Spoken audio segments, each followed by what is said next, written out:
This is tape number 2 of the aforementioned video that I had a videotape. This is number 2. So I said, and I said, well, I said, you know what I'm doing. You know who I am. You saw me read these water meters. So she got mad, and then she said something. But looking at the expression on her face, I believe if you can match words to a person's facial expressions, I'm pretty sure she would have called me the N word. I could just look at her face and tell. But to me, there's a deeper issue there. There's this sense of entitlement.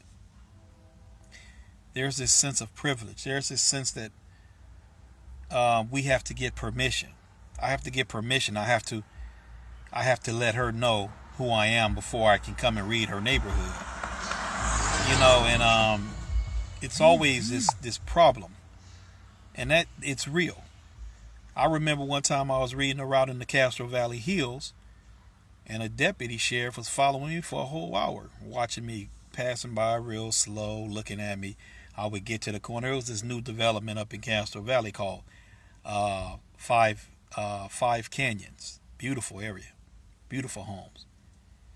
But he followed me for about an hour. Never said nothing. And then it got to the point I just waved at him.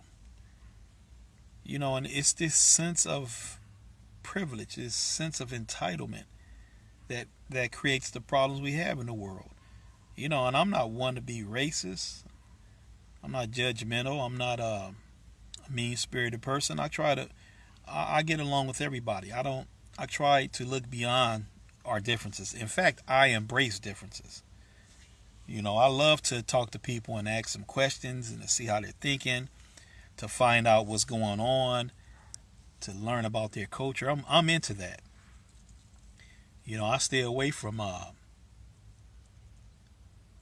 stereotyping and all this stuff, but it's just I embrace that. So what I do, I teach my kids to value themselves. I work hard to teach my daughters to have confidence, to self-worth, value. I teach them that they are somebody. They are special. Keep your head up. Don't let nobody tell you anything less, that you're less than a person. Never let someone or something define who you are as an individual. See, and I could feel for those ladies that was on that train because I know the feeling. I know the feeling. They took these ladies. They said they escorted them through 6 trains like prisoners. And then when they got off the train, there was policemen waiting there to escort them off the train. And see, that can have a profound effect on them on how they view things later on in life. Now, one of the ladies I heard was 80. They interviewed her, older lady. She started crying. Because this is Northern California. You don't really expect that, but in Northern California, this is not Missouri. This is not West Virginia. This is in South Carolina. This is Mississippi. This isn't some of the places, like when I say Missouri, I'm talking about where you have these racial tensions. I'm not talking about the whole state, and I'm not talking about that, but you have these areas where racial tensions are boiling over right now. And it just seems like to me that there's a deeper thing going on across this country where it's trying to pit white against black for some reason. And you have to see that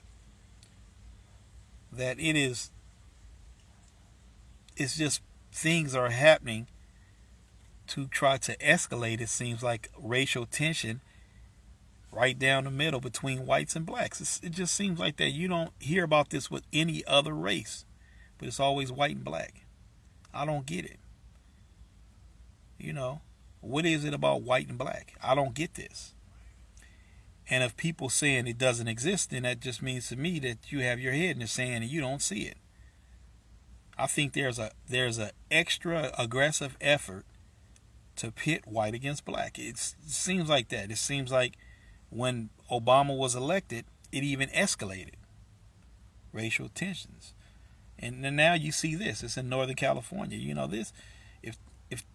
If that's not race, I don't know what it is. But I felt it. I I've